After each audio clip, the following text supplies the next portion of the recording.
Drinking myself to sleep, passing out, crying. I was so broken. I mean, I wouldn't say I was suicidal, but I began to Google, like, how to beat depression. I felt I was on the edge. I was right on the edge of tipping over and just losing it. I could have given up. I probably should have at many points. There was no reason to believe otherwise. You know, so I could look at that and said, you know, I'm a loser, I'm a tool, I'm going to quit. Or I'm just going to figure it out. I'm just going to be a honey badger over this thing and not give a crap, and I'm going to figure it out. You've got to believe things. And even one of my mentors, one of my first mentors, I said, I want to make $500,000 in this industry. And, you know, he said, Mark, I've been around it for 8 years. People make like 60 to 80,000. That's just what people do here. You know, you hear about the 500,000, but I ain't ever seen it. That's what he said. I said, I want to do it, though. I want to do it.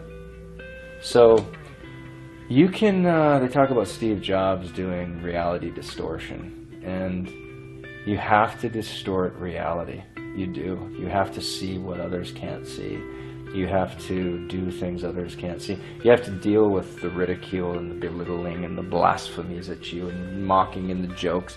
And you have to take all of that, and you have to have enough focus where that stuff is just like bugs hitting the driving. You know, as you're driving 1,000 miles an hour, there's going to be bugs and squirrels that you run over and things that are hitting the windshield. And you got to be able to take all that stuff, and you're just in galactic speed. And I would visualize with Solomon, I'd take these verses and I'd visualize that that all these promises were happening. I would visualize, there's a verse, I think it's in Malachi, where it says, you know, if you bring the tithe into my storehouse, and it assumes integrity and hard work and 6 days and all this stuff, then I'll bring in so much blessing that I'll open the windows of heaven and bring in so much blessing you won't know where to put it.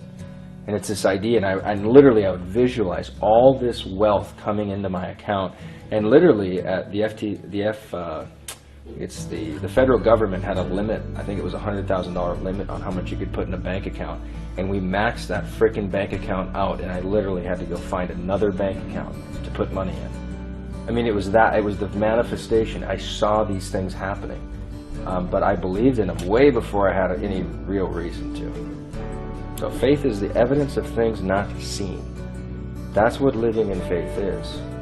And on earth, you know, you've got to put your faith into tangible manifestations, things and people and institutions and realities that are touchable, you know, visceral things. Like, I would imagine that my clients would see me at a live event and throw their hands around me and hug me and cry and tell me how much they changed my life.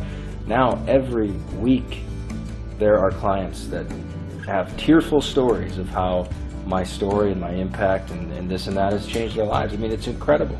But I saw it all before there was any reason to believe it. Really. Really?